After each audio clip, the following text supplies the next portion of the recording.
black pyramid UFO ships over every major city on the Earth. People are exhilarated and scared. Reptilian strange creatures are beaming down. My God, they're beaming me up with them. Don't put that probe there. Don't put that probe there. Don't put Listen to the Church of Mabus radio show at 11 p.m. Eastern, Saturday nights with host Jeffrey Pritchett, bringing you the high strange. Visit www.churchofmabusradio.com. That's www.churchofmabusradio.com.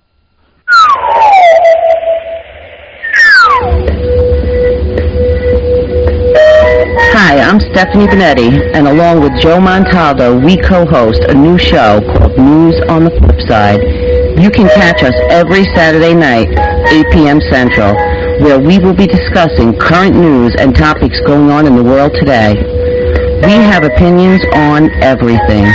There's no topic that we won't discuss, and we'll go places other shows wouldn't dare. False history gets made all day, every day. The truth of the new is never on the news, but you can always catch it here.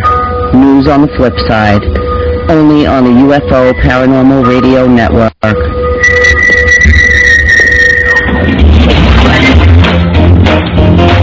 Light up your night with the Kevin Smith Show.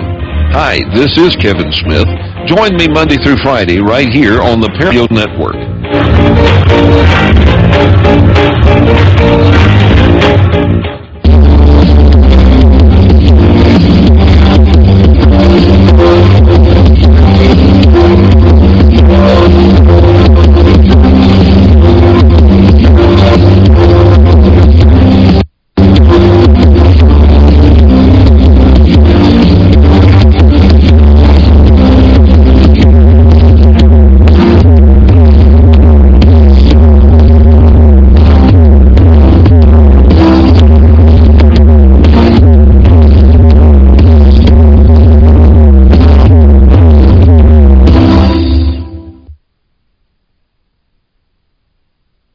Welcome to a Shades.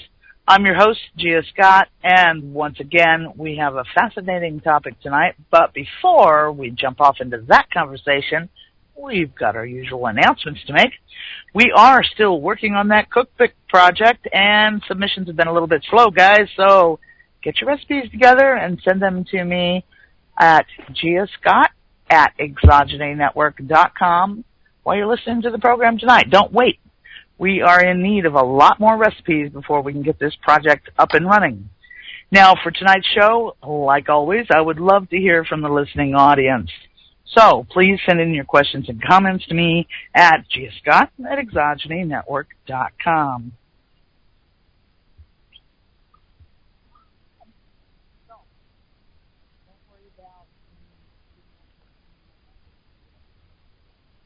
Hello. Okay, then maybe I'm back now. So, get your recipes sent in, and don't worry about me spamming me or giving out your email address. And don't be shy. I'm sure there's something you would like to get an answer to. Now, tonight's guest is Mazatzin, if I got it right. So without further ado, Mazatzin, would you be so kind as to introduce yourself? Yes, hello there, Scott. Can you hear me okay? Yep. Okay. There seems to be a small delay, so I'll try to go a little slower. Nice to be with you. My name is Mazatzin, and I just want to thank you for the opportunity to bring to you and to the audience another perspective on measuring time and space, especially at this time where the whole focus seems to be on 2012, December 21st. We also are looking forward to that date very anxiously. Not anxiously, actually, but with a lot of urgency, wanting to be prepared in order not to possibly, fail to appreciate the advantage of what's coming up. My name is Mazatzin. It's an Aztec name. It comes from the word deer, and it has to do with small deer or venerable deer. And that's a name that I've been carrying for quite a few years, and was put upon taught me by one of my elders. And these elders are the elders who carry the information and the knowledge of the calendar systems that mainly is based out of the Valley of Mexico, which is called Anahuac. Anahuac is the original name of the center and the northern part, actually, of the continental confederations of indigenous peoples of ancient times. And the northern part of the confederation was recognized as the Confederation of the Eagle, and it spans from Nicaragua, whose original name is Nican Anahuac, all the way to the top of the world. All these nations are confederations, and many peoples, they're all Eagle nations. From Nicaragua down south, it is called Tahuantinsuyo, and then the Condor nations, all those brothers and sisters, and all those original peoples. So the two confederations come to meet and to form one great confederation of the Eagle and Condor, and they're based. The final headquarters of the joint confederation becomes Mexico City. Original name is Mexico Tenochtitlan. Mexico Tenochtitlan, and they come to be based in the Valley of Mexico. Myself, in my family background, you could say, it comes from two First Nations peoples, and one is called Chichimeca, ancient peoples, and the other is the Kickapoo Confederation, that is based out of Coahuila, Mexico. And so Chichimex and Kickapoo are the First Nations of which my family has connections to.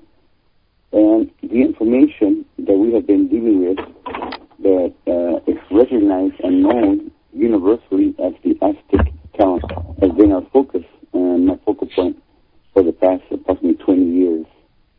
Trying to come to a conclusion, if we could, about mainly the reasons or the purpose of all these thousands of years of study of time and space, and how it came to land and to fall, or the finished product to become the Aztec calendar.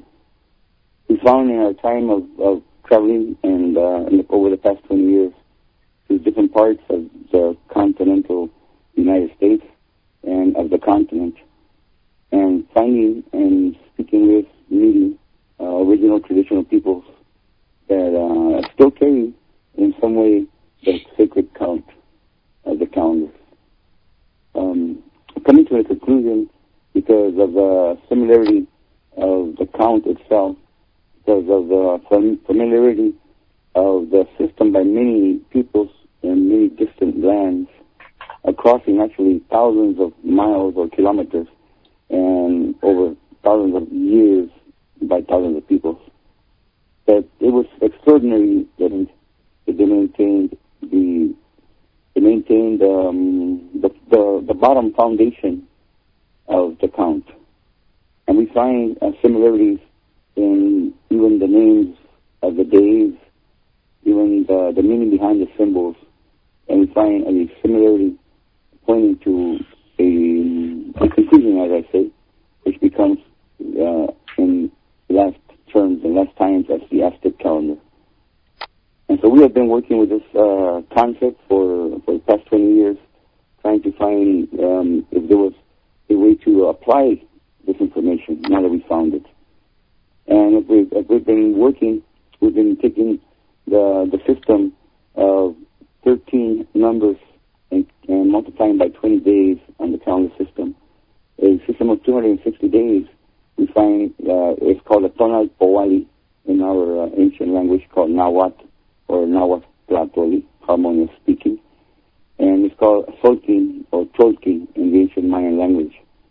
And this is a system of 260 days that corresponds with the gestation period of a human being.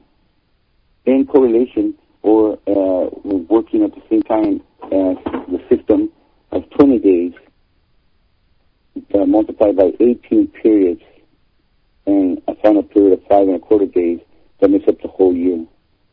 So we're working with two systems, one of the Earth that is traveling around the sun and its daily rotation, and the other of the human being within its mother's womb, also traveling at the same time and converting or receiving, actually, different qualities and potentials in 13-day segments until his time of development is complete, which will be 260 days to 273 days in the future. So by working on the system, we found that two things very important. First of all, that it was still being used and is still being used in many communities throughout the continent. In particular, we found what we were focusing on was in the Valley of Mexico, and we found that in Puebla, in Oaxaca, in these areas, the count is being used and applied on a daily basis. So we were able to correlate the dates of the ancient calendar systems and to our Gregorian dates, taking into account that the Gregorian date in 1582 had been adjusted in the Gregorian adjustment from the Julian calendar to the tune of 10 days. They had been they had moved the counting system 10 days into, meaning that on October the 4th of 1582, the Pope declared that the following day, October 5th, will now be October 15th. And so, taking into account that difference and that shift, we now recognize two dates as we travel, using and trying to apply the system. We recognize a historical date that corresponds to a day, and then we also recognize the astronomical date, which will be 10 days difference. So in the process, we found that using this one system of the Tonal Powali, we can go back and see, or place ourselves, you could say, in the perspective of our ancestors. So they were recognizing each day and the qualities and potentials that was, you could say, contained in each day, and they would live and fashion their life and their living according to that. But it was not in a superstitious kind of sense, or a sense of people who were, you could say, frightened or wondering what was up, you could say. But rather a scientific kind of sense, where they had already done much observation, many, as I said, hundreds or even thousands of years of careful study and observation, and came to conclusions of the quality and potential that existed behind every piece of time. So as we can go back now and apply this calendar system and correlate it to the birth dates today, we can actually put ourselves or place ourselves within the same framework as those who used the system many hundreds of years ago. The system, as I said, came to rest in what we call the calendar. Yes, Go ahead, Scott. When I think about this 13 and 20-day calendars and they run together, now for somebody who's used to 12 months and 28 or 30 or 31 days, that's really confusing. And then at the same time I say, well, we've got the 7-day week and the 12 months of the year. The mechanics of trying to keep all these periods of time straight, do they come out at the end of the year where they're even, or what? It is confusing. Yes, they do. Yes, it could sound confusing. We call it like that, like 2013. But if you just remember that the 2013 is just to name a space of time, which will be 9 months. So what that means is that this 9-month period will end and begin again right before the solar year is complete. Okay? So that means it begins again. So the 9-month period, it will just continue. Once it ends, it starts the very next day. Okay? So that was traveling by itself. Imagine that. I'm sure you've seen the drawings when they put like one wheel inside and then a smaller wheel on the outside, and they're turning like counterclockwise, both of them. And in this case, I would put the wheel on the inside of the big wheel. Okay. So I would put a wheel, which will be 365 days and a quarter, and the quarter day, and then put the smaller wheel on the inside of that, and make the smaller wheel with numbers from 1 to 13. And so if that one wheel on the inside is traveling in 13-day cycles, so every 13 days, and then the next one will be one again, 13 days, and it'll be moving like that. Okay? So now, all you have to imagine, regular day, but you must know that the year does not begin in January. The year begins to be measured in March, on March the 12th. So the first year of the calendar system will be March 12th. That means the second day of the system will be March 13th, March 14th, and it goes down the line. So, and it's starting to move in numbers, as I said. So March 13th, so it'll keep traveling. So then when it gets to March 14th, when it gets to March 25th, it'll be again the number 1. Okay, so what you're doing is you're traveling with numbers on the days, and sometimes people say we're nothing but a number, and I say, yeah, that's true. We are a number, that's all we are, just a number in time. Yeah. So we have to correlate both days. We're not trying to eliminate the Gregorian calendar or no such thing. We're saying we need to consider it and walk according to it, because that's our measuring, our method of measuring now. But the Gregorian calendar will serve us as a political tool and academic tool that is used worldwide. What we want to do is we want to go beyond that, or in addition to that, and say, wait a minute, every day has a purpose and a mission to accomplish as well. And every day has a potential and a capacity that we want to recognize and apply. And that's where the other calendars come in. So they can work together in correlation with each other. Okay? And then, so now here we go again. 20-day signs, and they're broken up into 18 periods of 20 days. So we have a small period of 5 and 1/4 day, which will make up the 365 days. So then we come back to also to the number of days. What doesn't correspond, Scott, what does not correspond is the beginning of the year, right? Today, we begin the year in this Gregorian system on January the 1st. But in this other system, it came to conclude that the year for the nation, or the nation, you could say the cultural aspect of the nation, it began on March the 12th. So if you just begin the first day of the year on March 12th and you start counting, you'll see that the last day of the period will be March 31st. So then once again, April 1 will be the beginning of the 20-day cycle, up to 20, and then April 21, once again, we're at the crocodile. Because all the days, all the cycles begin with number 1, which is the crocodile. So it is mainly a little confusing, because we're applying not only a day, or you could say like March, or let's say today. Today is August the 21st. Well, there we're not only applying the 21st, August the 21st, but we also can see in which of the 13-day cycles did it fall on. And now we have access to at least copies of the ancient books, the original manuscripts that are over 1,500 years old.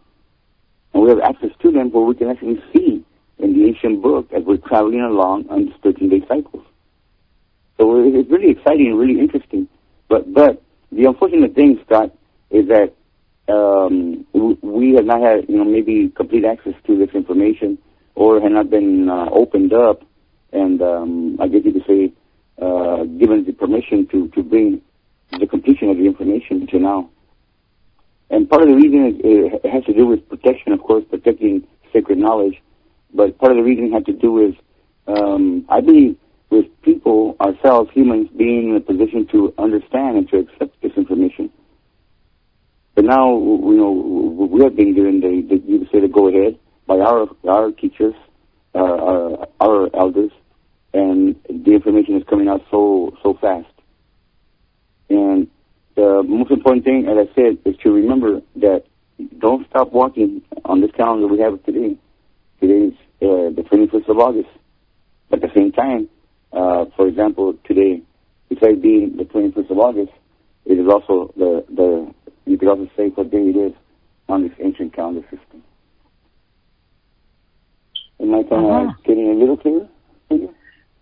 Well, everybody's been hollering for several years now, and I know you've heard it too, about everything's going to end on December 21st, 2012. Well, we're coming up on it right now. And right away. Yeah, can you hear me? Yes, I can hear you. So we're coming on it right away. Okay.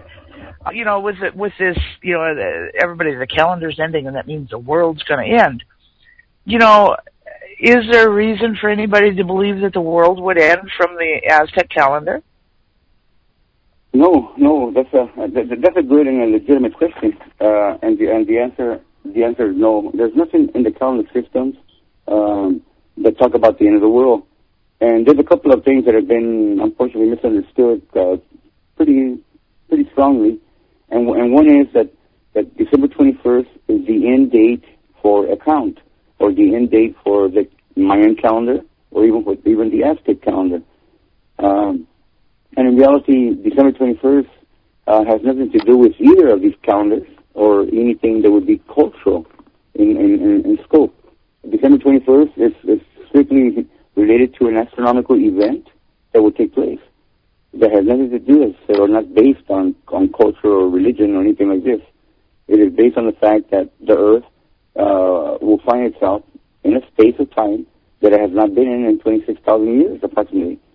What they call the precession of the equinoxes. And it brings us to December 21st, 2012. It's a culmination of 26,000 years that the sun himself has been on a trip, on a voyage, and he will also be directly aligned, or because of the position of the time, aligning himself to the galactic center.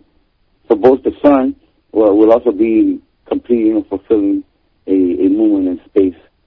And we, as the small Earth that we are, will be in correlation with him in this particular space that we have not been in so many years. And so it is a new beginning of a great time cycle. Now, the actual calendar system, it does not stop at that time. And on the Aztec calendar, it'll be the day of the serpent.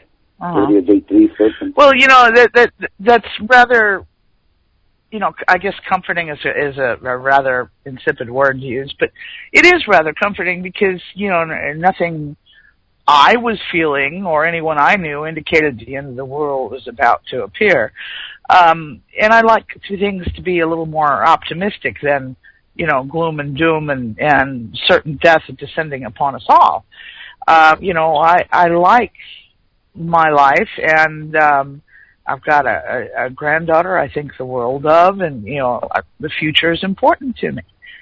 Whether or not I continue to occupy it, it is important to me. And, I really don't think the Aztecs were any different than that, in their heyday than we are today. We all love our children. They loved their children. They all believe in a future, and, there's always been optimists and pessimists in the world, and I don't think any of that has changed. It doesn't matter what culture you're born into. That is a very, very good observation that you're talking about there. And you're right. There's nothing that points to a destruction. But in fact, it points to an opportunity for human beings to recognize that they have an opportunity to really come together in a realization. Now, the event of December 21st, as I mentioned before, just look at it as an astronomical event. What is really going on? What is really happening that we do know, and we can state very clearly, we know it'll be the winter solstice. Okay? Mm-hmm. And throughout the world, the winter solstice as the beginning, is the birth of the sun. We call it in our culture and tradition. We recognize it as the sun being born again, meaning because he's so small, so far to the south, and they gave him the name of Huitzilopochtli. And actually the name Huitzilopochtli, directly broken down and translated, means the one who comes as a hummingbird from the south. Talking specifically about the winter solstice, which means that the sun is now in its position where it will be, in its apparent movement, will begin its motion to the north. And it's traveling. And so the sun is born as a hummingbird, and he starts moving. We know it's apparent movement, but as he starts moving across the sky, his light gets stronger, his arch is growing longer, okay? And then he passes to certain parts of the you could say the territory they're measuring from, and he transforms into the Quetzaltotot, means the precious bird, with long leaves. They look like the leaves of the corn. And the time passes, it passes springtime, and then the first time the sun appears to be directly over Mexico in the zenith, where there is no shadow. On that day, they say the sun has become a macaw. They call it alot.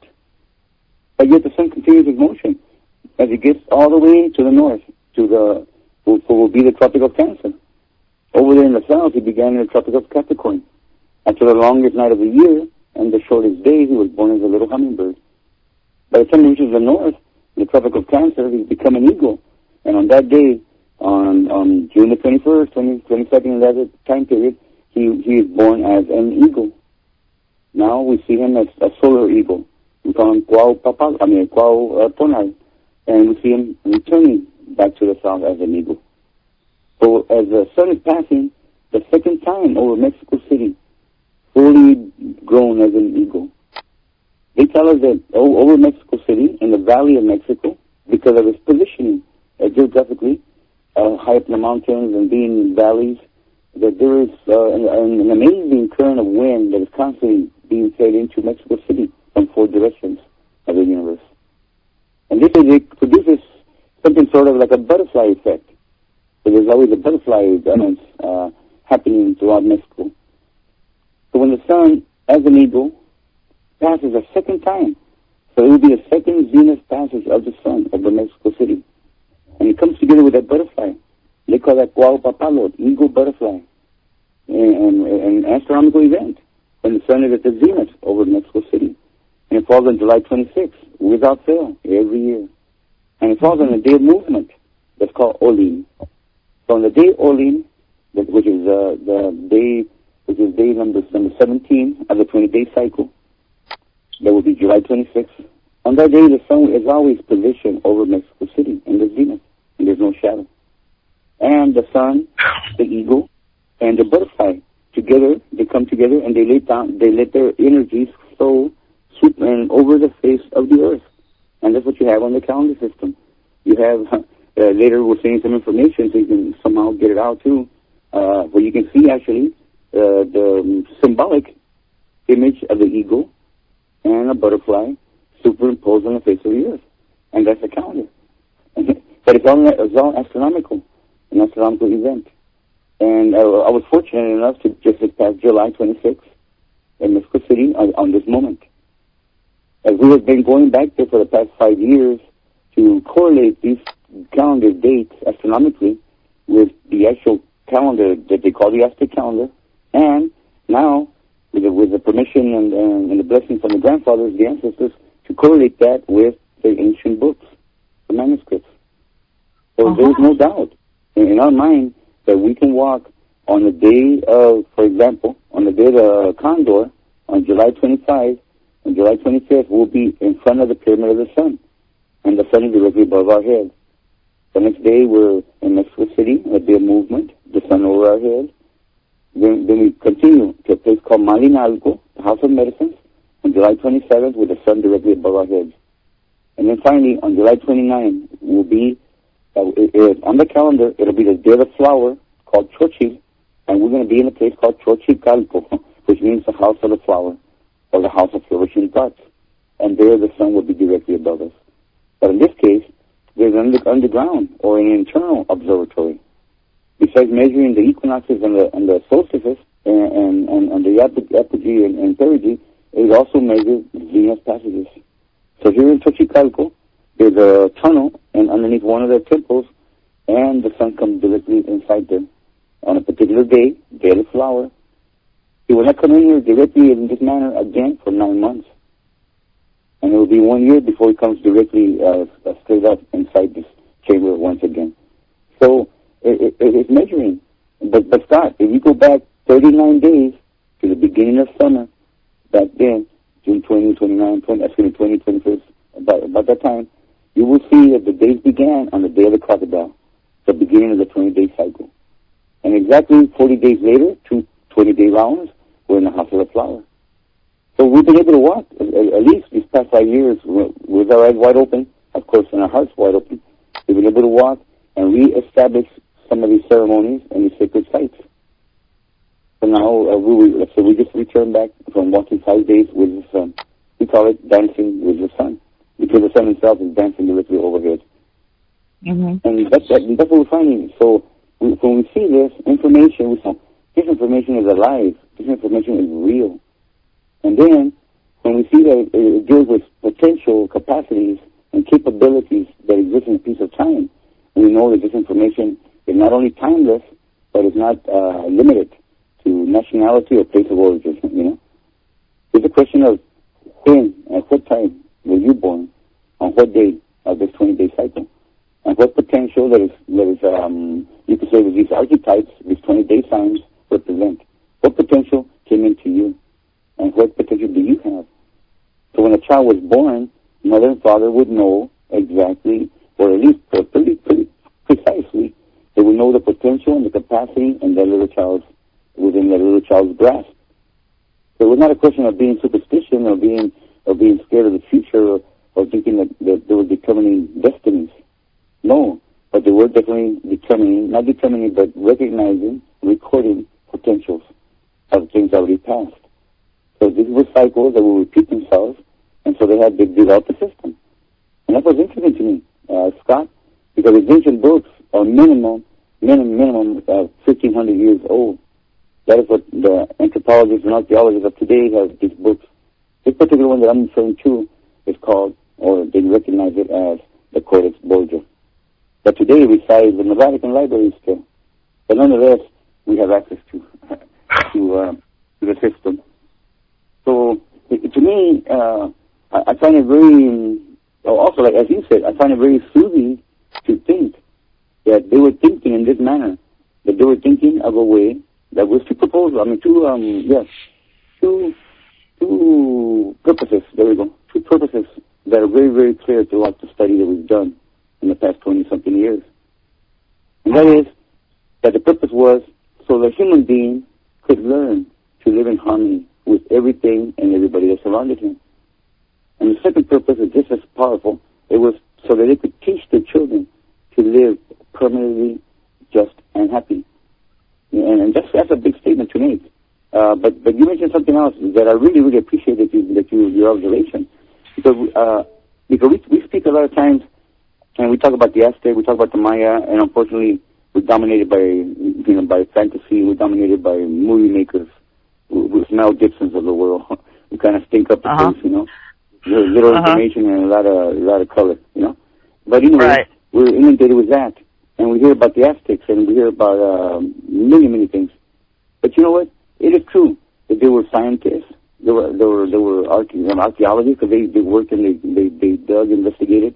They were definitely artists, the most creative artists, and they were definitely doctors and many things that you could say, astronomers.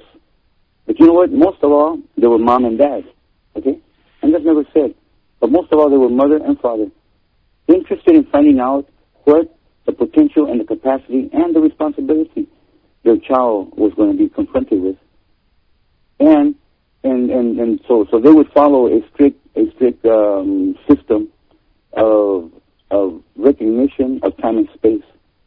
So that every child born was part of the day that they were born was part of their name. So when a child was born, let's say for example, a child was born on the day of the deer, and he would be called Masat, like deer. And on the moment that he was born, during that time that he was born, there would be a great gathering in the community.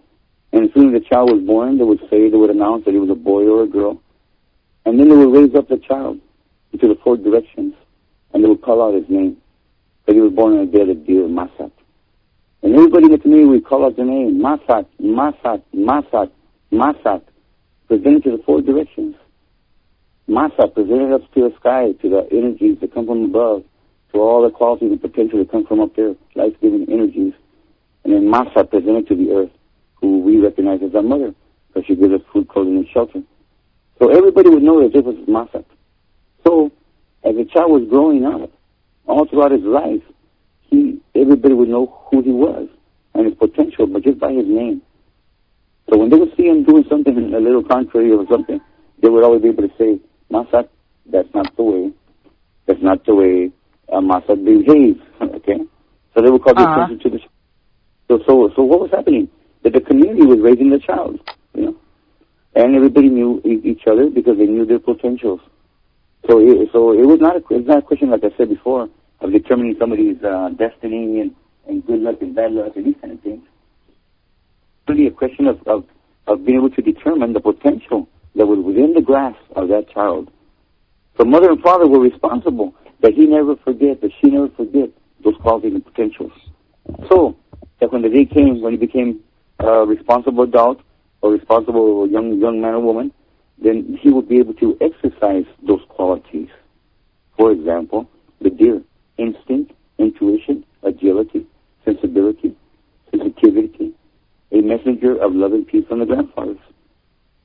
So he would exercise, or she would exercise these qualities, potentials to the maximum.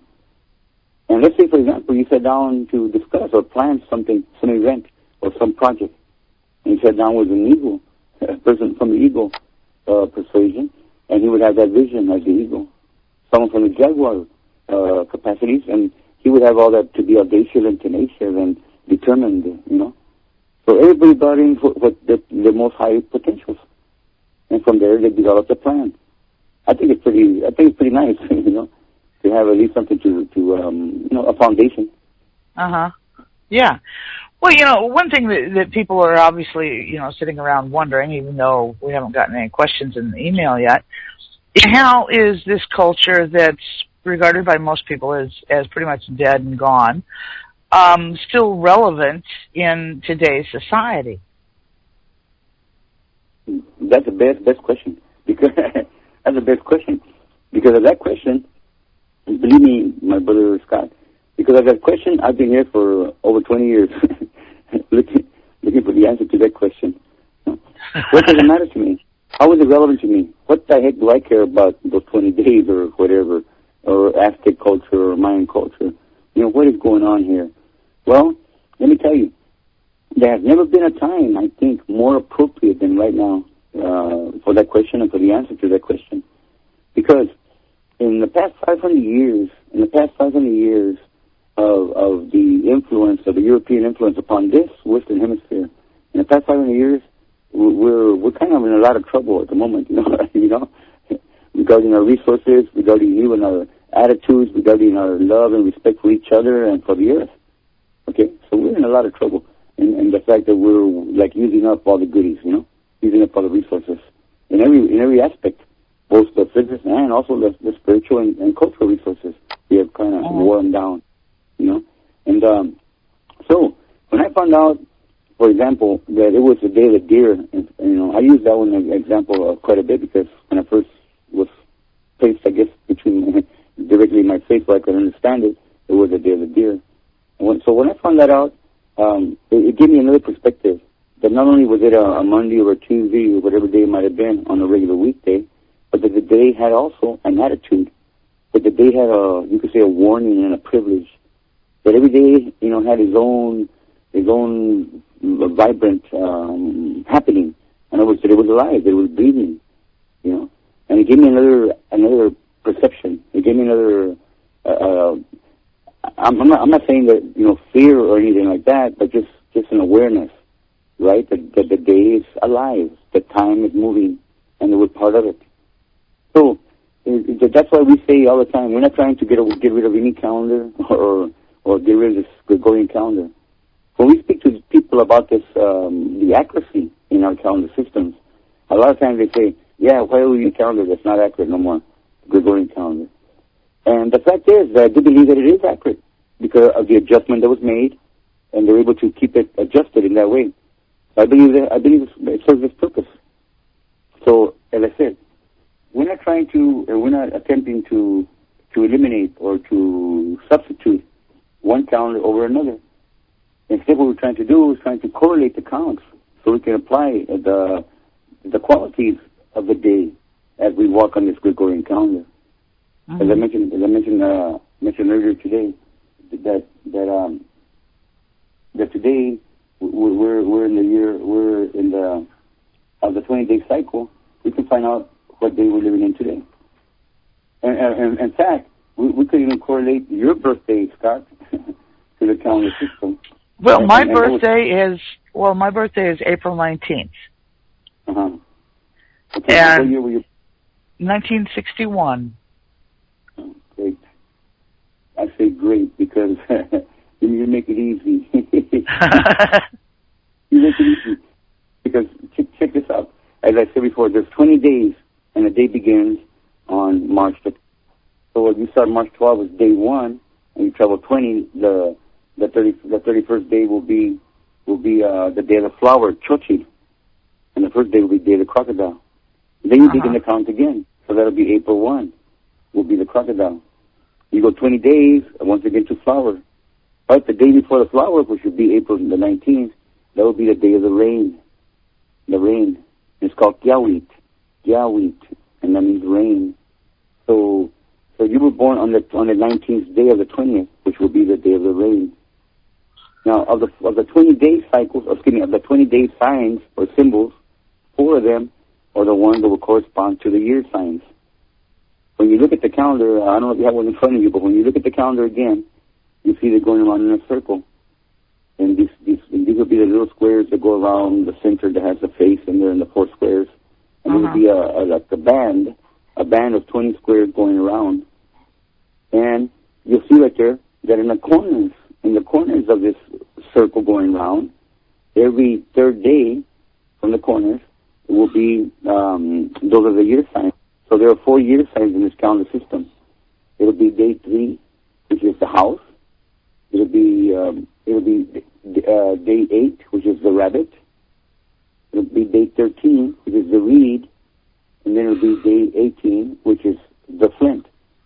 So the house, the rabbit, the reed, and the flint, besides also being the day signs and have their responsibilities as a day sign, they also are the ones that will measure the year passing. So for yourself, you're born in the year of the house. It's called Kali. So you're born in the year of the house, Kali, and on the day of the rain, Gyawit. So Kali Gyawit will be part of your cosmic identity. We call this cosmic identity because it has no bearing on the colors of your skin or your eyes or your hair, or where you're from, or nationality, or religion, or sexual sex. None of that is going to determine your cosmic identity. Your cosmic identity is only determined by the day, the moment, even the hour, even the moment that you took your first breath of life, and all the potential that was within that 24-hour piece of time. And that is what we're referring to. So for you, it was the rain. But somehow, now, they're not. I don't know everything. There's so many questions that we're still trying to clarify to make it easier to understand. And since we do not know everything, but we do know that I know a thing about the rain, and so do you, and so does everybody. So you can take the concept that you have about the rain and apply it to this day. You can say, add a little bit from our experience, that it has to do also with sentiments. So I would say you're a very sentimental kind of person. So they represent the teardrops. But not in a sense of a weakness because someone cries, but on the contrary, a sense of compassion. Because you have a big heart, someone falls down somewhere, and you're going to hurt. Someone is hungry, and your own stomach will be making those noises, because you feel the pain of the people. And part of your mission is to shed those tears. Okay? So like I said, recognizing and knowing that it's not because of weakness, but because of compassion, because of love. But every day has what they call a cosmic companion. In fact, they call it a respectable cosmic companion. It's called a Wikaposinkin. And this happens to be, let's say, for example, I just gave you a small little idea of what the rain has a mission to do, you would say. So it would be like to cry, to shed those tears. Well, the cosmic companion is the potential that exists in a piece of time that would allow the day to fulfill its mission. And in your case, the cosmic companion is called Tonatiuh Tonalteot. Tonatiuh Tonalteot. And happens to be the sun himself. So you got a nice companion there. So the sun himself will bring you the quality and the potential that you need to fulfill your mission. So, and then you're born in the year of the house. And the house, once again, will have all its qualities. By the way, what I told you a little bit that I told you, of course, it's just an introduction to the system. But what I told you is only a small piece of everything that is taken into account to really determine what the potential is. And we call it a tonal amat, which is a record of the passing of the days of the sun, where they will record or they will write down and draw for mom and dad all the potentials, all the qualities that appeared in the space of time. So they would have something, I guess like today you would call it like an astral chart, we call it a cosmic profile, where we're profiling a piece of time. And the way mom and dad had a blueprint of that. Now you were born in the year of the house, one of the 4 year signs. And the house, the mission you would say is to be a home, to be a refuge, to be a house of thoughts, and to be a safe place for reflection and regrouping, for the comprehension of all living beings. In other words, part of your mission is to take care of others, to provide a space for others, as you're doing right now, to provide a space for recuperating, for coming together. So I would say people probably call up on you, as they do, let's say, on the Rabi, and say, I have this problem, I have this concern, I have these things, and they trust you. And so you can speak to them directly from your heart, and you say, hey, don't worry, it's not as bad as it seems. Don't worry, come this way, come that way. Because part of your mission is to guide the people. And the reason you can do it so good is because within this period of time of the house, there is a companion, and it's called Tepe Yolotli. Tepe means mountain. Yolotli means the heart of the mountain, the internal self, and happens to be a jaguar. So you have a jaguar that is associated in your birth.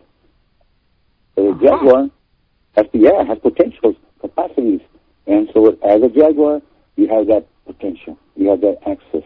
It doesn't mean you're a jaguar, you got spots on you. It means you have access to those potentials and qualities. So if that was the case, the mom and dad would be raising you like that. Hey, mijo, that's not the way a jaguar is. Hey, mijo, be more audacious. Hey, So something like that to the effect. So the real clear, and what I like the best of all this, Scott, and I tell people many times, is, for example, I say, what I like most about it is that it has nothing to do with me, I cannot even mess it up, Well, I find it fascinating because, most people go through life wondering, okay, what's my purpose in life? Why am I here? And then in addition to that, you've also always got, everybody has characteristics in their character that they're not real proud of, you might say. Things that we try to keep to a minimum. And then you also have qualities that, your parents were proud of when you were young, and that as an adult, qualities that you're somewhat proud of. And for me, it was always a temper, okay? I fought my temper all through my youth because I can fire up quicker than a firecracker. That's something that with age I've gotten much better about. I don't fire up. I mean, I might snap, but I don't explode. There's a big difference between snaps and explodes. I said, but maybe the temperature is higher when you do explode. Yeah, well, I live in southern Mississippi, and temperature has been high enough this summer to suit anybody, I guess. But, and most of my life I lived in the desert and stuff, and when you're listening to you talk about things like rain and house and then, the characteristics of the jaguar and stuff, I can actually see it reflected somewhat in my personality, even with my limited understanding from what you've told me tonight. So it's like, well, that's, really interesting, and then, paired with, people trying to explain to me the zodiac thing and how that affects your character. Because being an Aries, born, on the very last day, I seem to be good at this last thing. Like, okay, we're going to just jump in right now, But, listening to it, the characteristic, they always talk about being stubborn. And I have to laugh because, stubborn, it can be a negative thing, but it can also be something very positive if you keep it in check, just like a temper. Yeah. Yeah, if you keep it in check, these things are not really all that negative. They're just characteristics that, you have to control, just like fire or water. Either one can be either a weapon or a tool. It just depends on what you do with it. So, yeah, I find it interesting. Well, you know what? That's very, very good perception and observation because, like myself, I'm born on the day of Flint, the Flint. And the Flint is that'll be the number 18. And you'll see it when you do see it. And it's the exact symbol that's on the tongue. Okay? So on the tongue of the calendar system, of the Aztec calendar, on the tongue is a symbol of the flint. It's called Tecpat. And it represents the word. So the word profound, pointed, and sharp, with a profound method of study and analysis to truly comprehend things and enduring concepts. So it's telling you that there's a lot of potential there, you know? There's a lot of capacity there that we have to bring a word. But because the word is pointed and sharp sometimes, we know that it hurts. So a lot of times, what do we say, Scott? We say, hey, it's the truth. You know, live with it, you know, right? It's the truth. Tough luck, you know? It's the truth. And in Spanish, you like to say, the truth doesn't kill. It might make you uncomfortable, but it won't kill you. Well, we found through our experience and looking back in history that sometimes the truth does kill when it doesn't come in the correct manner, you know? Sometimes it kills desires, it kills hopes, it kills even friendship, right? Sometimes it kills many things if they're not delivered correctly. So the grandfathers were careful with that, and along with calling something the day of the tongue, they gave a cosmic companion. And for my case, and which is a flint, it would be a turkey. I always tell people, I thought I deserved an eagle, and they thought I deserved a turkey. Yeah. Okay. Mm-hmm. But a turkey, because a turkey is called Chalchiwit Totolin. Chalchiwit, and Totolin is a turkey, a little small fowl, and it means the turkey of jade. Because it represents the capacity to overcome the ego. Okay? Now, everybody has an ego, right? But right here, the capacity to overcome it. So it's not telling you to get rid of it, right? To dump it, you know? Not to have an ego like sometimes we think that we want to not have. But it's telling you that the ego is a force of action. It's what actually makes you move.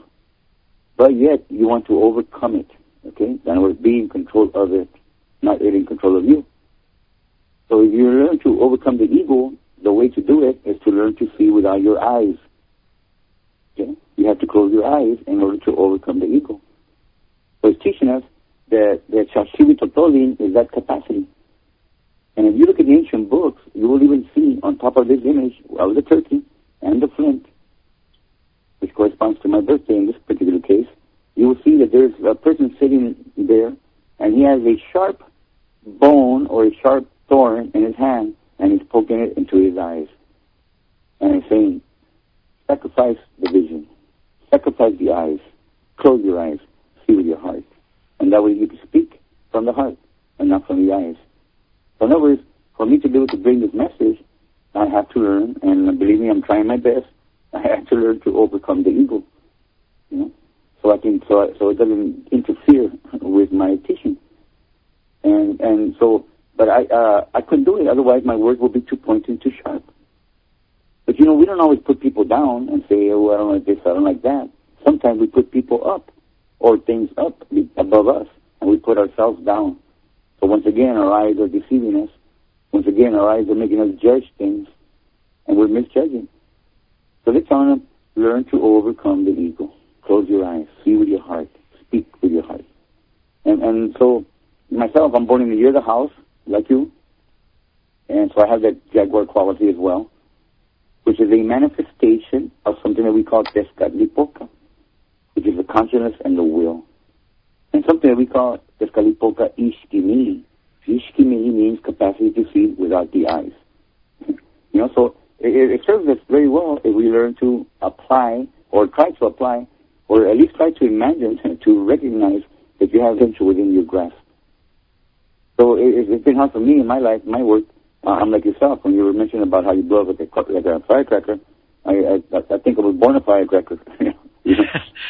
Yeah. Everybody always talks about a redhead having a temper, and I said, well, I had auburn streaks in my hair. That must have been where it came from. But yeah, you know, I was always really, really fiery. If you got me mad, I would just explode. I got over it just as quick, but the other people that felt the brunt of it probably didn't get over it as quick. You know, and that was a characteristic that I really, really did fight. Or maybe Scott, they didn't stick around to see if you ever got over it. You know. You know? Yeah, well, you know, when you're angry, when anyone's angry and you lose control, there's things said that shouldn't have been said. It's there again. It's that the truth can kill. Yeah, things are said that shouldn't necessarily have been said, at least in the way they were said. And you know, you cause harm without intending really to cause harm. I mean, you might have been angry and you wanted to hurt back, but that doesn't mean that it was the right thing to do.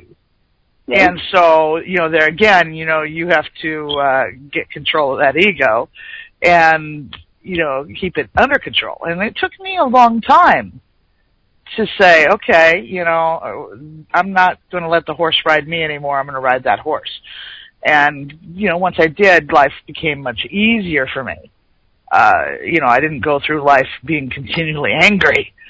And that's an uncomfortable state. Anger can be like a cancer. It can eat away at a person. Yeah. You know what? One thing we did early on, I guess maybe about almost 20 years ago, when we began working with this project. Well, hang on to your thoughts right there, because it is time for us to take a break. Folks, good, we will be away from your computer for just a few minutes, so hold on to that keyboard and don't move a muscle. And we will be right back with more from Mazatzan. Did I get it right this time? Mazatzin. Okay, we'll get it right. Yeah.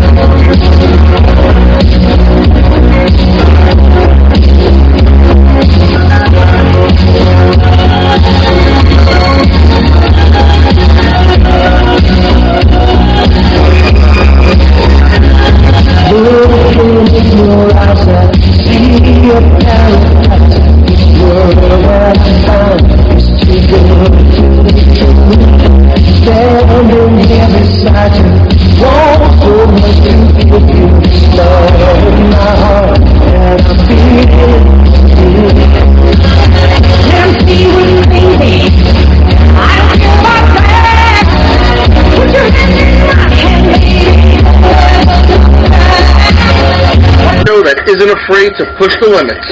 We have limits? Well, if we do, we haven't found them yet. Chris is the godfather of psychic mediums, and he'll give you a reading you can't refuse. You better believe it. And Stephanie is the co-hostess with the mostest. Relax there, Chris. Yeah, okay. Second Sight NYC is the show that even the spirits listen. How can you make such a claim? Well, the spirits told me. Give us 2 hours to open your minds to the possibilities of what could be. This show is all about what is seen and unseen, known and unknown, and everything in between. Each week, we make the unbelievable believable. Join us.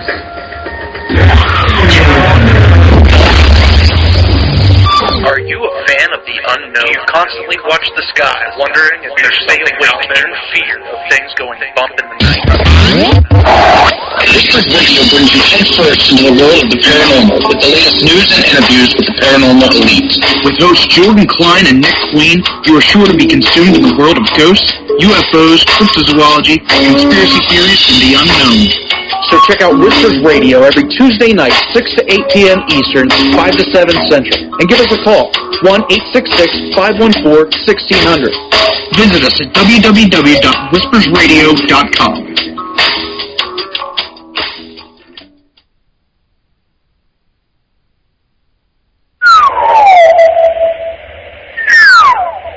Breaking news. Strange black pyramid UFO ships over every city on the Earth.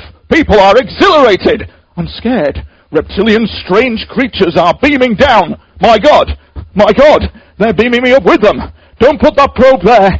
Don't put that probe there. Don't put it there. Ooh. Listen to the Church of Mabus radio show at 11 p.m. Eastern, Saturday nights with host Jeffrey Pritchard, bringing you the high strange. Visit www.churchofmaborsradio.com. That's www.churchofmaborsradio.com.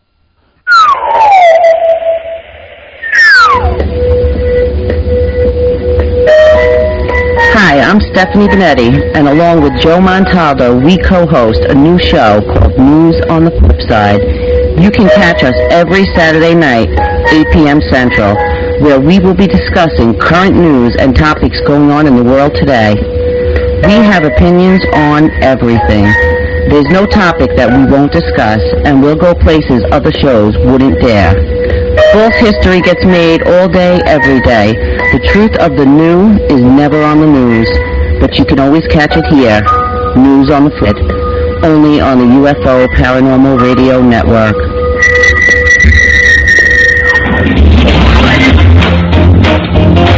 Light up your night with the Kevin Smith Show. Hi, this is Kevin Smith. Join me Monday through Friday right here on the Paranormal Radio Network.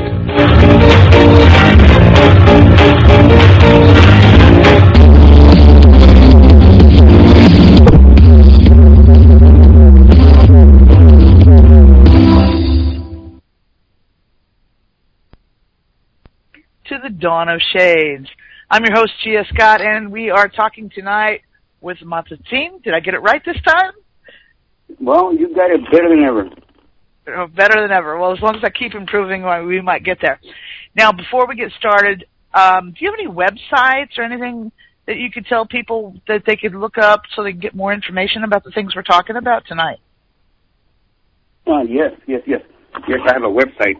My website is www, and the name is Azteca Yolocali, and that is spelled AZTECAYOLOKALI.com. AztecaYolocali.com. If you put / and the word clock, CLOCK, you come right into the clock. But we have developed, Gia, we've developed what we're calling an astronomical calendrical map and cosmic clock. Something that you can use on a daily basis. And even on an hourly basis now. How about that? Ah, that's pretty cool. cool. Yeah, we're going from 18-minute pieces of time, 18-minute pieces of time, up until to incorporate even the 26,000-year cycle that we're coming to. And, wow. And that will bring me into the question about 2012, December 21st, that you were just going to ask. Okay, so on December 21st, as we said, it is the winter solstice, right? Right. So it is the birth of the sun. Okay, so the sun will be born again, you know, and at the same time he's fulfilling his 26,000-year cycle. So it is his birthday, right? The birthday of the sun. And so on this day, December 21st, in this particular time, we'll be in line with the galactic center of the universe, and that is what makes all the difference. And like I mentioned before, it has nothing to do really with any cultural thing or any map or calendar. It's really a time for the Earth and all its inhabitants to be prepared to step into this new beginning, a new cycle, or even the sun himself will have a new beginning too. And I think that's what we're working for. Now, in our calendar system, this time, this moment, it is identified, you know, as a very important time. And it was measured by the movement of Venus. It was measured by the Venus, what do you call it? The transits, Venus transits. That's how they measured this moment. And based on one Venus transit that was very special, of 1518, at the time, that was at the time, at the maximum time of the invasion, and which you know, the subsequent occupation, and as you know, the calendars were not allowed to continue, or were never continue, at least openly.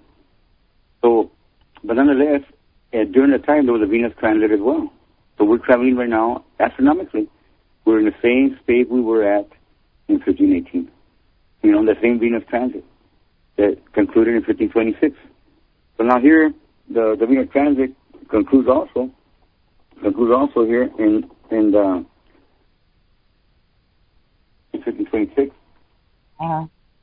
And for us, it concluded now in 2012, on June the 5th. So the first transit was June the 8th of 2004. And we find that the date of 2004 is written in various pieces you could say a statue of stones, you know. Various markers have the date 2004, including the calendar itself. We find a date on the calendar, on the Aztec calendar, and the date on the face of the calendar, and it's pointed to a date of July 26, 2004. You know? And 2004 being corresponding to the Venus of 2004. Mm-hmm. And then to boot, there's a piece in a museum in Stuttgart, Germany, that is actually the Venus transit itself, carved in stone on a small statue, approximately a foot tall, made of jade, I believe it is, you know, and on his back, on his side, on his hands, we've got dates, some cylindrical dates, and including the Venus rising of Venus as the morning star. So all these point, you know, to the fact that like I said before, the calendars, the Aztec calendar, the sacred sites, the observatories, and the ancient manuscripts, they all correspond to each other, you know. And now we've been able to be there and to walk and under the sun, dance with the sun at these particular places for the past 5 years. So in an effort to prove, we say beyond a shadow of a doubt, because there is no shadow at that moment, we're standing on our shadows, and we're proving the exactitude of the count, right? But at the same time, for example, in Teotihuacan, if you've been there or you know about Teotihuacan, where they call the Pyramid of the Sun and the Pyramid of the Moon. Well, there's also another real special place, many among there, but one real special place, and they call it the Pyramid of Quetzalcoatl. Now, Quetzalcoatl is Venus, you know, and this is a good way to show it. Quetzalcoatl is Venus. And so as Venus, you have Venus, the Sun, and the Moon right there and at the Pyramid of Teotihuacan. And very interesting in the relationship, because there's numbers in front of Venus, Quetzalcoatl. There are 13 small, you could say, structures, small pyramid structures. And in front of the Moon, there are 9, which corresponds to the companions of the day and of the night. 13 in the day and 9 at night. So in other words, everything is very, very, you could almost say not drawn to scale, but drawn to precision. Uh-huh. Yeah, it is very interesting. You know, there's so many things, I guess, I had never really thought about. You know, and you know, when you were studying Native American cultures, it seems as though those of us in the United States sort of stop at that border with Mexico, as though nobody lived south of it before the arrival of the conquistadors. Right. And, you know, that's not true. And these cultures, you know, did survive, you know, the time, just like Native Americans survived above the border. You know, and these languages still exist. And when we were on break, we were talking about the languages, too. Because everybody assumes that south of the Mexican border, everybody speaks nothing but Spanish. You know, and that's not true. So you want to tell everybody a little bit about the language that was used by the Aztecs? Tema. Tienen lo timovica, no chantlaca, igual no chansiwa, newa masatsin. Iwan tecuitlán niak chicawalis, igual huicuali tonali. Iwan trasokamati, iguicuali señalisi, niak chicawalis, trasokamati. I said, hello, how is it going, my homeboys and my homegirls? In the ancient language. It sounds much prettier than the English version, I have to admit. Yeah, I like it myself. I tell you, the best thing I like, that there were no rules, you know? Like, no rules, right? You know? So it's not a Spanish language, so no Spanish rules. It's not an English language, so no English rules. Right here, the heart rules. And they do call it a heart language. And it's called Nahuatl Tlahtoli. Nahuatl Tlahtoli. Tlatoli means words or speaking words. And Nahuatl means harmoniously. So to speak harmoniously, that's the idea. If you're going to say something, like they say, might as well say something nice or don't say nothing at all. Say something! So it has to do with a lot of that, the teaching. Because in the ancient teachings, one of the most ancient precepts is to honor and respect your grandfathers, to honor and respect your mother and your father. But most importantly, learn to respect everything with which you live, to have harmony in your life, you know. And that was a precept that they were trying to abide by and to teach their children. That's why earlier when I said the purpose to teach your children to be permanently just and happy, to be applying these concepts, you know, to learn to be a twin, right? A spectral twin to everything that's around you. And I think that's what we're lacking today. Right now, we see ourselves and everybody else around us. There's nothing that unites us except, you know, certain events. Maybe we all act out accordingly sometimes, but usually we don't find the commonality. And this past weekend, I spent the whole weekend over in Ohio, among thousands, 3,000, 4,000, maybe even 5,000 young people at the festival, arts and music festival. It's called Rootwire. And I mean, it was amazing between all these young people. I think one of the few, maybe a handful of older people there, and it was amazing that their openness and their desire, apparent desire to want to know and learn more, you know, and to be included. They want to be included, you know. And one guy told me, "Look, I'm staying right over here. Could you go bless my kids over here?" I said, "Yeah, I'll bless them from right here. Watch." Oof. There you go. he liked it, so I was good enough, you know. I didn't know I had those superpowers, you know. Yeah, well, you know, you're talking about the harmony and everything. That's a basic principle that was taught in many Native American cultures that New Age people have adopted and so forth and so on. This isn't something new, or it's not something that only the Aztecs did. And so, to me, it looks as though, you know, maybe there's something to it. This is a recurring theme here, and maybe we should consider it, because when I'm trying to be in harmony with the people around me, with my location, and so forth and so on, you know, everything goes much smoother. And by being in harmony with something, it doesn't mean that I have to become some sort of a puppet like Stepford Wives and have no opinion or no personal commitments or anything like that. That's not what I mean by harmony. And I don't think it is what you mean by harmony either. No, and good thing that you said that. We can refer back a little bit excuse me, to your previous question, kind of, when you said, how can we apply it today? Well, that's exactly it. Remember I said it has nothing to do with me? So it's not about me, so it's not about one. It's not about what one thinks or cares to do.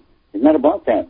It's about the fact that somehow these ancient people managed to find and read and record and practice the system that moves the universe, the mechanical system that moves the universe. And they named it in many different names, even Huitzilopochtli, even Quetzalcoatl, like this. Tezcatlipoca.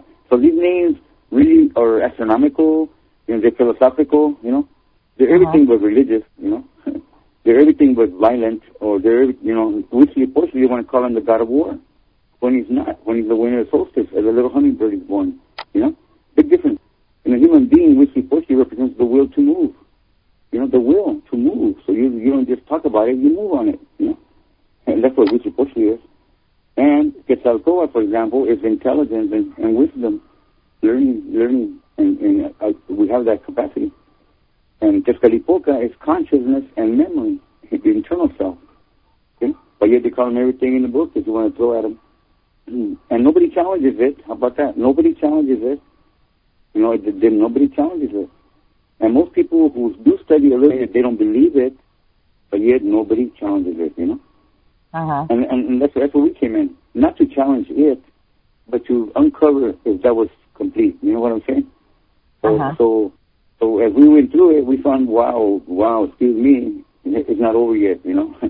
It's not over yet, you know? This was an experiment.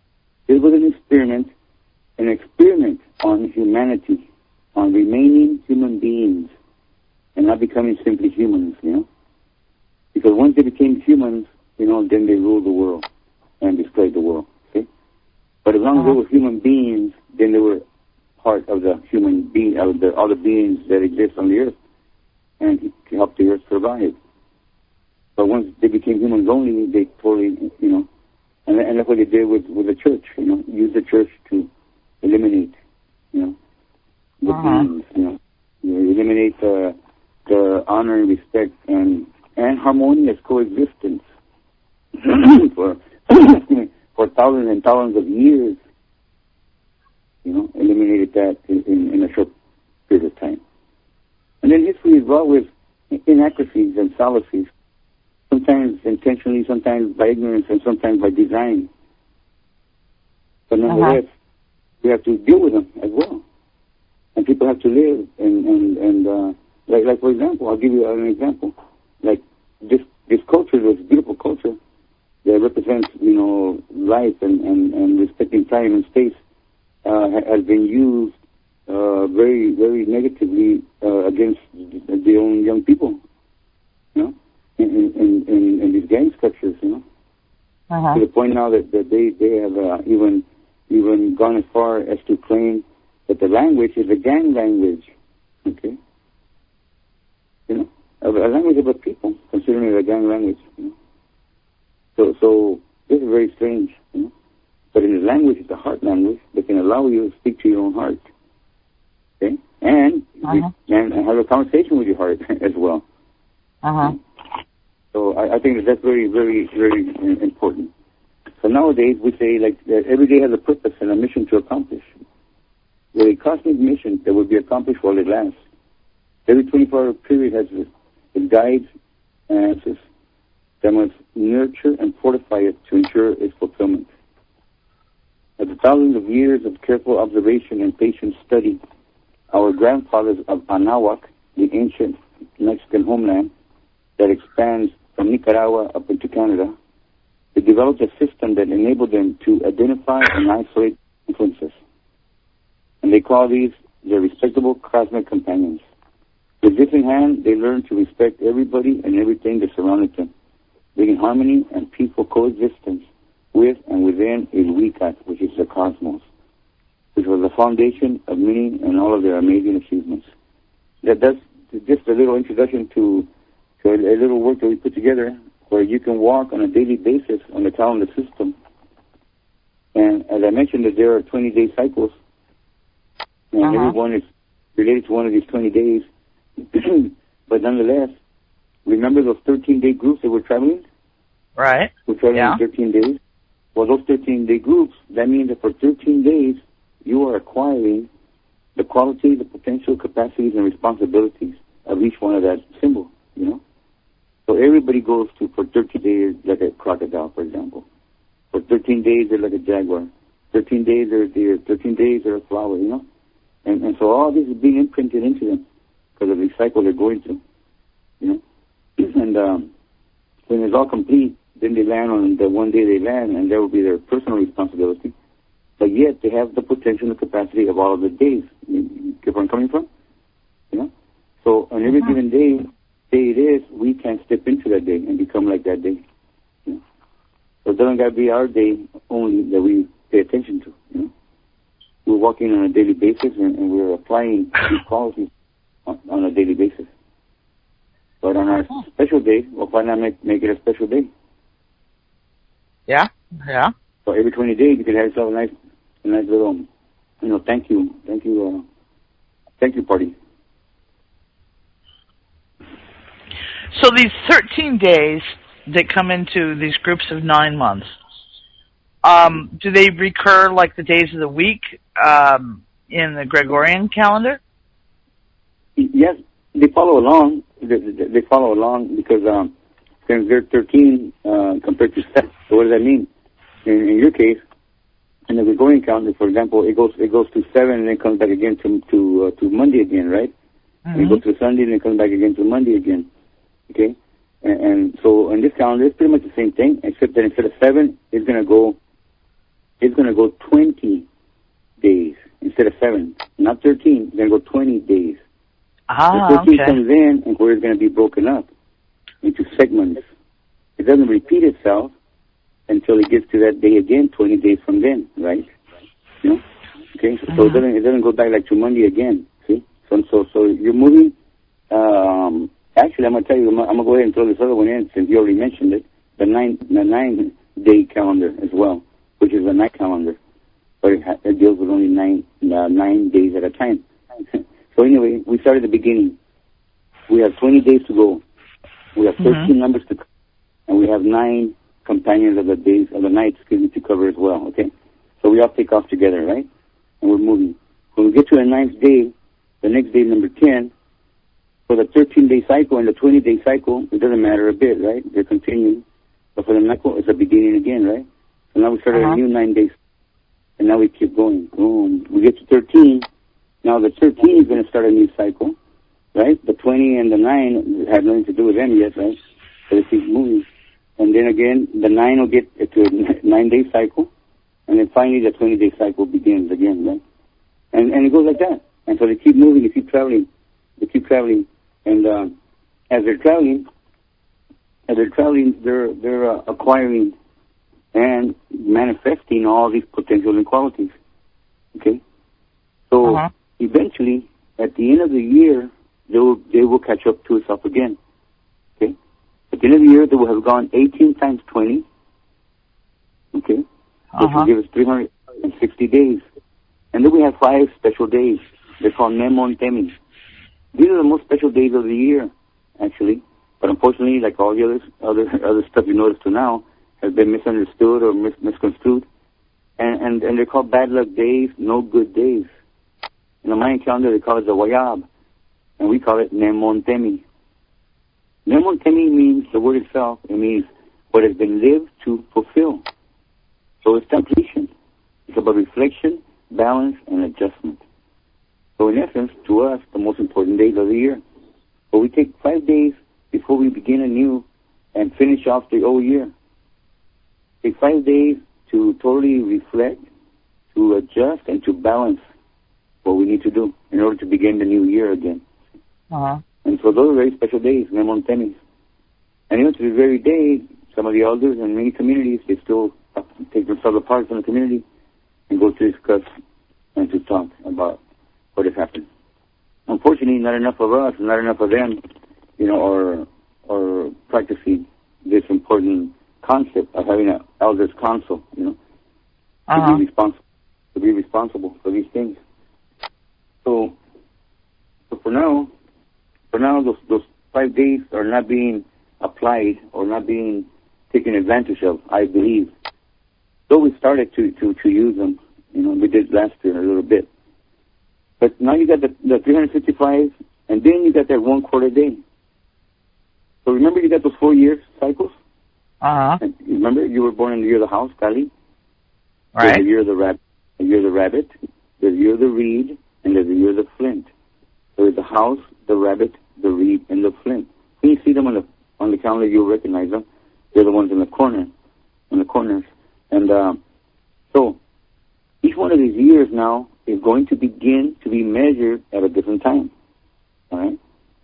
The first year is being measured in the 52-year cycles, and in the cycle of times of the years is the rabbit. So they always start with 1 rabbit. And we know this because it's carved in many, many stones.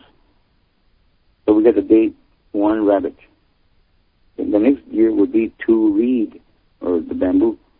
Then the next date would be, the year would be 3 flint. And then the next year would be 4 house. And then 5 rabbit, 6 reed, 7 flint, 8 house, 9 rabbit, 10 reed, 11 flint, 12 house, and 13 rabbit. Okay? So when you get to 13 rabbit, then you have a group of years called rabbit, And they call it the tying of the years. And it will be 52-year cycles. Okay? So now you travel 52 years, see? and then it will start one reed, right? Because they left the 13 rabbits. It would be one reed, all the way up to 13 reed. Same thing, tie it up. One flint to 13 flint, and one house to 13 house. So here, you're moving in 52-year cycles, okay?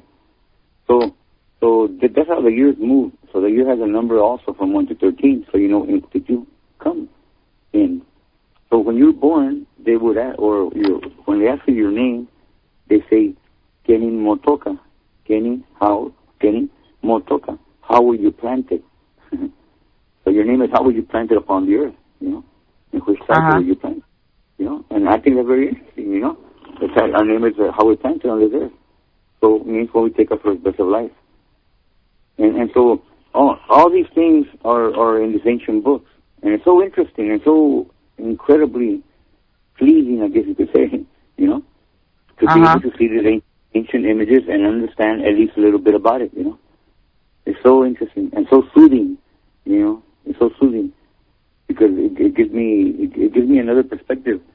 I tell a lot of people because I'm dealing now with a lot of different people because they're recognizing something in our work and something in the message we're bringing that could make a little bit of sense.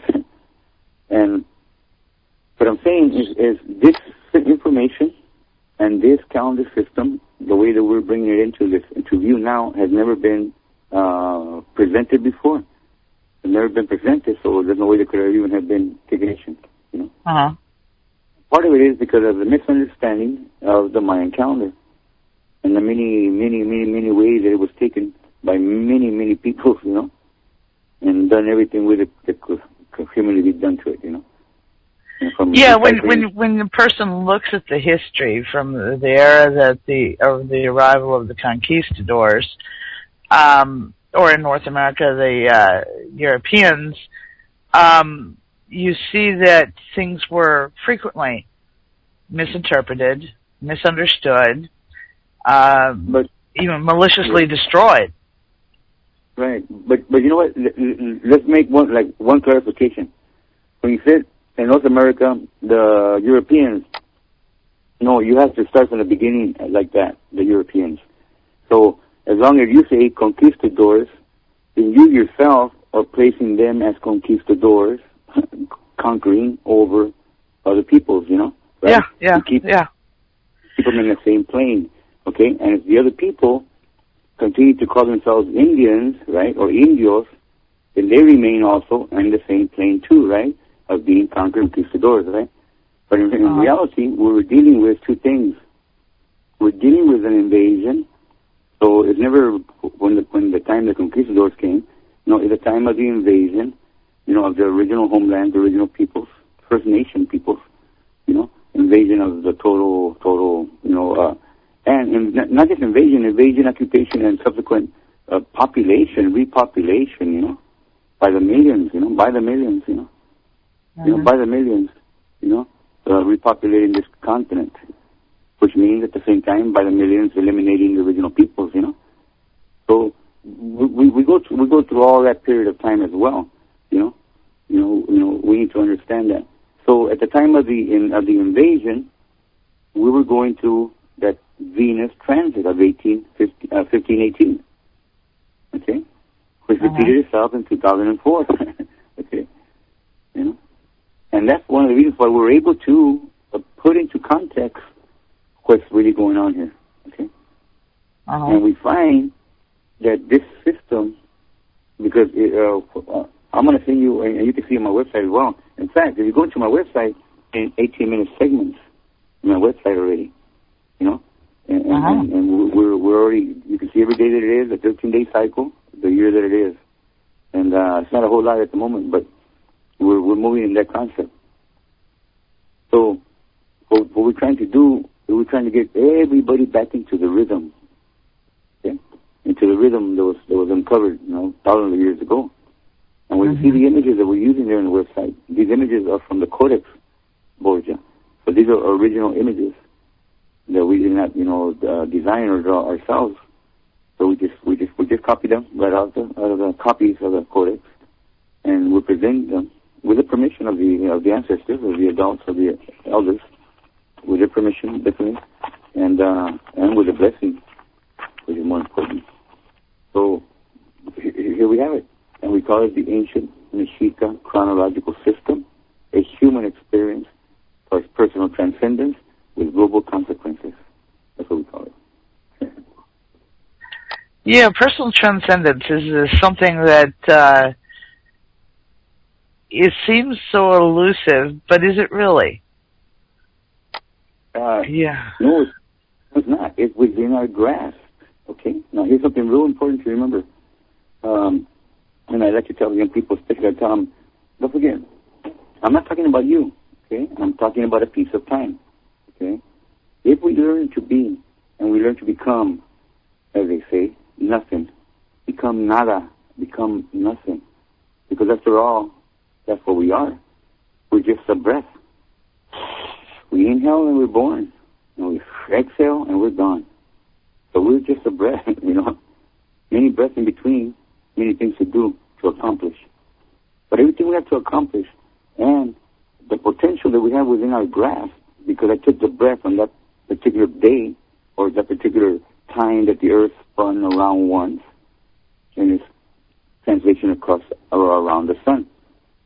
If when I took my breath of life on that instant, all that potential, all the capacity that was present, that somehow after thousands of years they identified with a name, with a number, and of course with an image. When I took my breath of life and I realized the born on the day of Flint, then I can go into the ancient books and I can see the flint. I can see Setek Part 1 flint. And I can find it throughout the ancient manuscripts. And I can associate or start to see and to learn to associate it with other parts of the manuscript. So every day has a purpose and a mission to accomplish. So on the day that you're born, you breathe in these qualities, then you have this potential. So I think it's something that could help a lot of people. Okay, because you know, if you ask somebody, I bet you places and I ask them, do you know horoscope and you know your own symbol on the horoscope? And almost everyone to the last one say, yes, I do. And they start naming them off, right? And I can point to somebody as Scorpio, Leo, and Sagittarius, and so forth like this. I said, good. Because why do you know that? You know that because you're interested in finding out more about yourself, right? And how you are, you know, your potential and stuff like that. Mm-hmm. I said, that's good. I think that's good that people want to know more. And I said, but do you know you also have another identity as well, called the cosmic, that has nothing to do with you, only with the piece of time that you occupied when you came out upon this earth. And that's what we're talking about, cosmic identity. And we call it a Tona Lamat, a record of the passing of the days of the sun. As the sun was moving, or as we were moving around the sun, qualities and potentials were being added, you know, into the space that you occupied in your mother's womb, and the space of time that you occupied as you turned upon this earth. So all those potentials everyone has within them. I think that's something that you can put that in the hands of people, young or old, at any age. We found that they are all receptive, you know, to this. You know, we like to break down the walls and let them know this.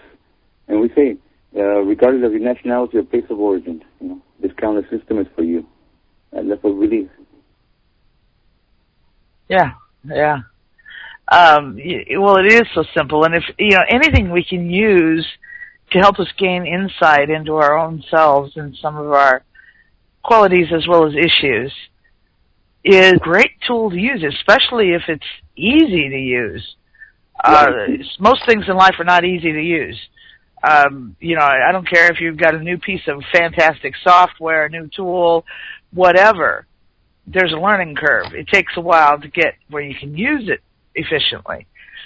And this sounds like something that is pretty simple to use. Well, for example, let's go quickly through the days of the calendar.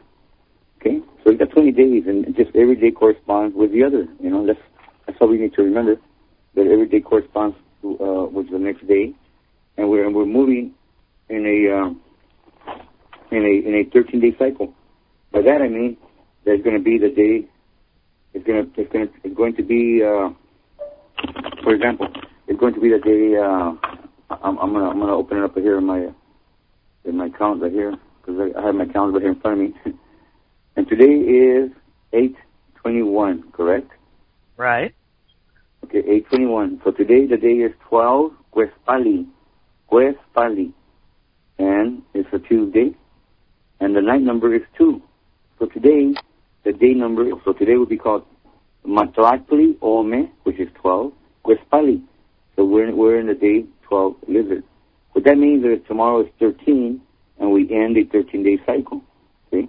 So tomorrow will be called 13 Goat, which is serpent. So tomorrow will be a day of the serpent. When you do get to look at the calendar, you'll see that 20 days, this is number 5. Okay, which means that the next day will be day 1.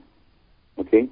And so when you look at the calendar that we have here, you'll see that there's a 1 there. It'll be 1 Mikistli. It'll be 1 skull. So it'll be a day of the skull. And then comes the day of the rabbit, the deer, then the rabbit, the water. Okay? And the days continue like that.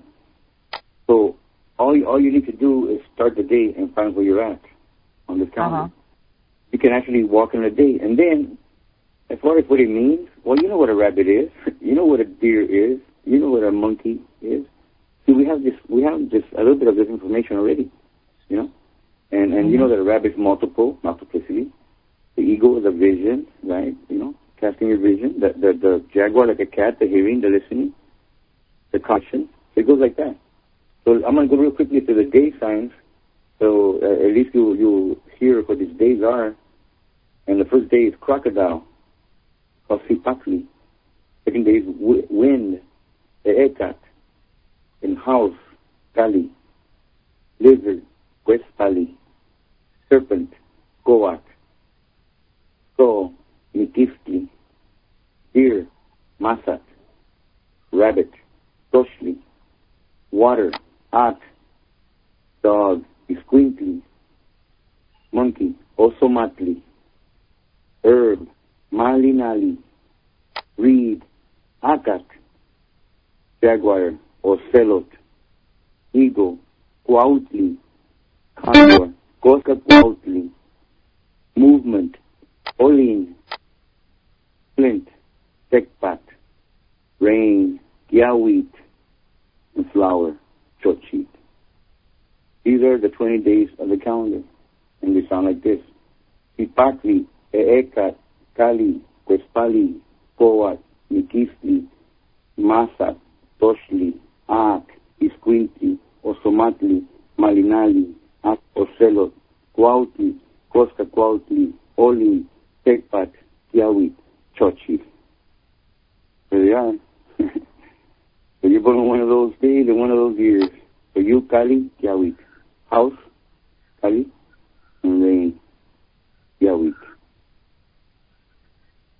So those are pretty good ways to count the days. I tell people they could learn them by taking a couple of days at a time. Take the first 5 days or the first 4 days and learn about those days. You know, just learn. Well, I have another question for you here. Now, growing up, did you learn to speak this language and learn about the calendar as a child, or did you learn about it as an adult? Very, very good. I learned, or I heard about it, or I heard it as a child throughout, you know. But the actual learning the language to speak it, it came later. Not quite, as a young adult, I began learning again. Or remembering again, like we say. I was not fortunate to have been in a household where it was a Congo, this beautiful language, and so we were like mostly Spanish English speaking ones, you know, as well. And but as learning it, it's like something that I had to learn at least a bit of it. I'm not fluent in it. You know, I learned what it took to learn to understand and recognize the images that I was looking at, working with. Because it got to the point where I was actually told pretty much verbally that they could not teach me anything else in Spanish, you know. So whatever else came would have to come in the ancient language, you know. So little by little, I was acquiring the ear, or reacquiring the ear.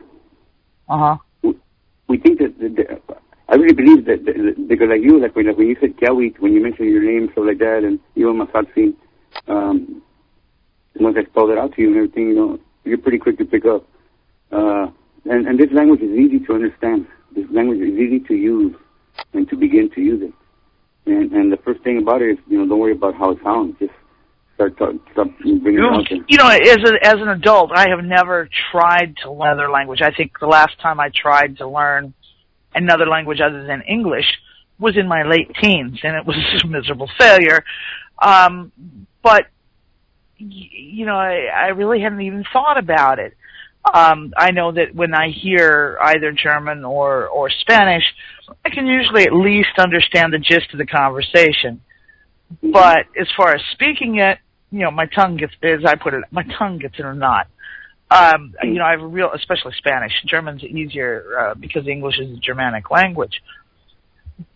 So, you know, I'm listening to you, I'm like, you know, could I even learn any of the First Nation languages because of the difficult, you know, like learning Navajo. There's lots of sounds in Navajo that I just couldn't repeat. Well, you know what? I agree with you 200%. And I would tell you one thing, that of all the languages, you know, two things. First of all, they are so similar in their descriptions of things that it would blow your mind. They're similar in the description of things. In other words, you know that they understand each other. You have to conclude that. Okay, first of all. And then, but of all the languages, this language is called Nawa Tlahtoli, and it means harmonious speaking. So this is the simplest language to learn, the oldest language, the basics of the languages. This language runs throughout the continent, and from there derives many other languages and forms. They call it Yuruas up north, you know.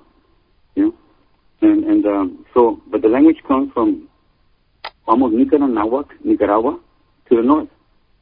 From down south is the Quechua language, the Aymara, the Mapuche language, you know. Those mother languages, you know. So and also the area of the condor and areas of the eagle. So the language is so easy to learn. And we even say when a child is born, the first thing he speaks is this harmonious language. Because a baby will be sitting there on his walker or sitting there somewhere. And the first thing that will really come out that will be audible, that will be recognized in most instances, is when he sees Mama walking by, right? Then all of a sudden he says, Ma, na. He starts calling her, na, you know? And she goes, look, you said mommy, you know? But the baby didn't say mommy. The baby said, na. And na. All over the world, na, you know? First thing they say.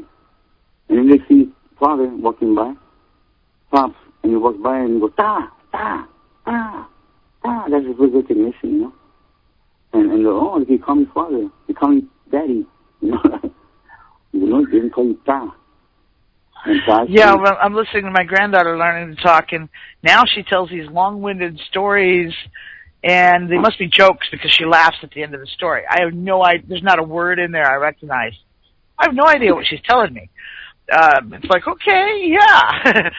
And, you know, these stories, they make her laugh, so they must be interesting. And, you know, it's interesting to me to watch a child, again, developing language, because we tend to forget the processes that we go through before we're speaking English or Spanish or whatever language. And if this language is more of a root language, it might be very easy for someone to picking it up. I think probably the most difficult thing for me was understanding that in most languages, objects have a gender, and I've just found that so confusing. And there's, you know, they may not put the words in the same order that I'm familiar with in English. So they might have the action arrive before the subject that did it. And, you know, all these rules and stuff are very, very confusing. And yet you're telling us pretty much they're really isn't any rules to this language. You just sort of, the object is simply to get an idea across. And that's appealing. That and one more, another thing too, that they were very, very, very, very super good at naming things. And when they use a name on a thing, you know, that's why you can take wheat, sweet, or porcely and tell them to go jump in the lake when they want to tell you the God of War, you know. And you say, okay, show me war in the name. Show me God in the name, right? But you can take wheat, sweet, porcely and take it apart. And, you know, syllable for syllable and apply it for that. So they're very good to name things, you know. Shalshiwi, Totolin, they're talking specific. They're very specific. And so that allows you to be able to define things, you know. So you get a good definition of what things are that they're speaking about, you know, as you go in this language. And so, but it's very simple. It's very simple language. So, for example, Tepe Yolotzi, you know, Tepe Yolotzi, you know, Tepetl, that's mountain, Tepe, Yolot, heart. And so it's called the heart of the mountain, the respectable heart of the mountain. And when they draw it, they draw a jaguar, you know. And so a jaguar represents the eternal self, you know. And then you start, you know, talking or thinking about the qualities of the jaguar, right? He's audacious, he's tenacious, and stuff like that. See? So these are qualities and potentials that are associated with the jaguar automatically. We do the same thing, right? We see the Raiders and we think certain things. Or we see McDonald's and we think certain things, right? We see images that are engraved in our minds and our hearts already, you know.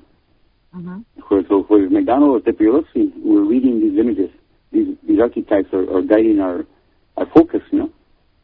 And over here, when we learn their pieces of time, then we can accept them. But unfortunately, we have to fight with that also. And they have been misunderstood, like I said before, misconstrued and misrepresented and misrepresented the wrong way, to the point that we don't want to know so much more about it, you know. Right. Well, Mazatzin, I've got some bad news. We have run out of time. It's talking about time. Yeah, we're talking about time. We've run out of it for tonight. So, folks, I want everybody to try and find... Can you give your website real quick? Yes, I will. But I don't think we ran out of time. I think we used it all up just fine. Okay, let me see. My website is www.aztecayolocali, and that's spelled AZTEKAYOLOKALLI.com/clock, CLOCK. And come on in and see what time it is, see what day it is, and get back in the rhythm. And also get a hold of me to my website that is on there as well. And I'll give it to you right now. Se Mazatzin. Z, like zebra, EMAZATZIN @hotmail.com. I hope to hear from you again, and thank you very much for the opportunity. Yes. Folks, I hope that tonight's program has given everyone plenty of food for thought as well as more illumination for your personal journey to truth. Tune in again next week as we bring another guest, another topic, and a whole new idea for your consideration. You've been listening to The Dawn of Shades, and I'm your host, Gia Scott, and good night. Good night. Good night. Kwali Yowali.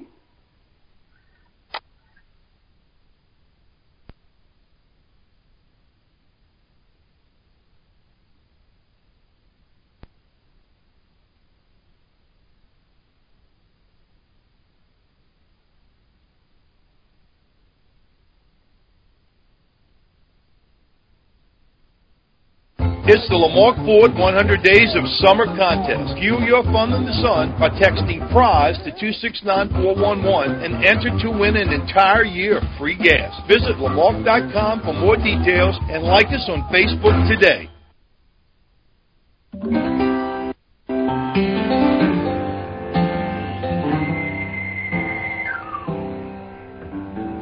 Saints will keep on marching around and through. Let's all be in that number by saying